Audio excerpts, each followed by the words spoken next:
बच्चों, कैसे हैं आप सभी? मैं आशा करती हूँ आप सभी लोग स्वस्थ और प्रसन्न होंगे। आज हम हमारा पाठ विराम चिन्ह को पढ़ेंगे और समझेंगे। आइए इसे शुरू करते हैं। यह है पाठ 13 विराम चिन्ह। आइए शुरू कर। विराम चिन्ह क्या होता है? विराम चिन्ह का शाब्दिक अर्थ होता है विराम यानी रुकना। रुकना या ठहराव विराम का अर्थ होता है।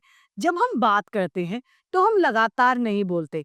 कभी हम थोड़ा रुकते हैं, कभी ज्यादा रुकते हैं, फिर बोलते हैं। इन्हीं को यदि इस बात को हम लिखित रूप देते हैं तो रुकने के लिए हम चिन्ह लगाते हैं। ये जो चिन्ह है वही विराम चिन्ह कहलाते हैं। आइए इसे पढ़ते हैं। जब हम अपने भावों, अपने मन की बात को लिखने लिखित रूप में प्रकट करते हैं तो हम बीच में कभी कभार अंत में विराम लेते हैं यानी रुकते हैं। विराम के स्थानों पर जो चिन्ह लगाए जाते हैं उन्हें ही विराम चिन्ह कहा जाता है। जैसे कि मयंक, तुम कहाँ जा रहे हो के पीछे चिन्ह लगाया जिसे प्रश्नवाचक चिन्ह कहते हैं। Question mark. मैं घर जा रहा हूँ, यहाँ पर पूर्ण विराम यानी खड़ी पाई का प्रयोग हुआ। यहाँ पर यह पता चल रहा है कि वाक्य यहाँ पर खत्म हो गया, समाप्त। यहाँ मयंक तुम कहाँ जा रहे हो पे प्रश्नवाचक, मैं घर जा रहा हूँ में खड़ी पाई यानी पूर्ण विराम। उपयुक्त वाक्यों में अर्थ स्पष्ट करने के भाव को सुलभता से प्रकट करने के लिए प्रश्नवाचक और विराम और पूर्ण विराम चिन्ह का उपयोग किया गया है। इस प्रकार हम विराम चिन्हों का प्रयोग आश्चर्य प्रकट करने, प्रश्न पूछने अथवा अल्प विराम लेने के लिए करते हैं। विराम चिन्ह के जो प्रकार है वो यहाँ पर हम पढ़ेंगे।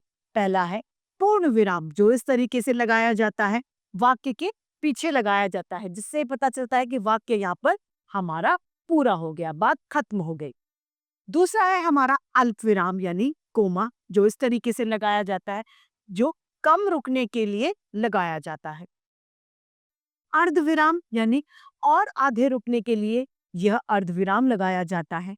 विस्मयाबोधक चिन्ह इस तरीके से किसी तरीके के भाव को प्रकट करने के लिए विस्मयाबोधक चिन्ह लगाया जाता है, जिससे पता चलता है हर्ष, शोक, घृणा, नफरत आदि भाव विस्मयाबोधक चिन्ह के द्वारा पता लगते हैं। आइए पढ़ते हैं। पहला है हमारा पूर्ण विराम, जो इस तरीके से लगाया जाता है।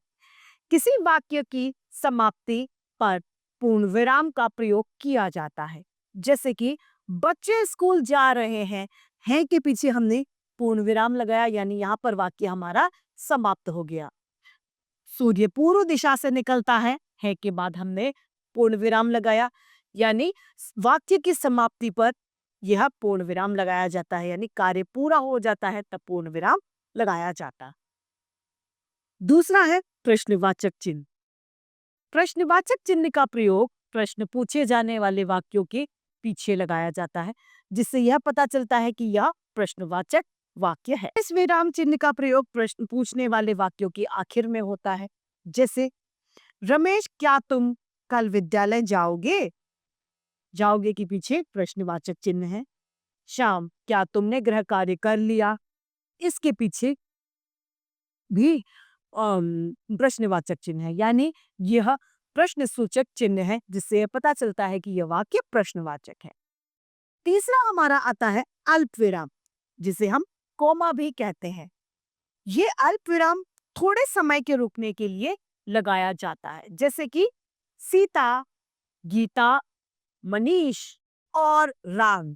तो सीता, गीता और मनीष के बीच में हम अल्प विराम यानी कोमा का प्रयोग करेंगे।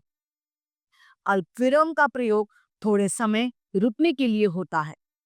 अल्प विराम एक भाव को दूसरे भाव से अलग करता है, जैसे कि रमेश, श्रेया पार्क में खेल रहे हैं। रमेश और श्रेया के बीच में हमने कोमा यानी अल्प विराम लगाया, जिससे हमें थोड़ी देर उसके बीच में रुकना है।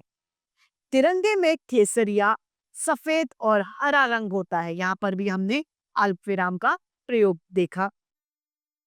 यातायात बत्ती में हरा, लाल और पीला रंग होता है, तो हम जानेंगे, देखेंगे कम रुकने के लिए हमने अल्प विराम का प्रयोग किया है।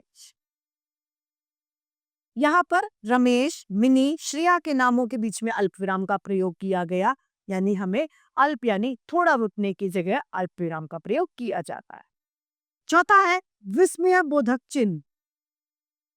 विस्मय बोधक चिन्ह का प्रयोग अपने मन के भावों जैसे खुशी, दुख या शाबाशी आदि को व्यक्त करने में किया जाता है।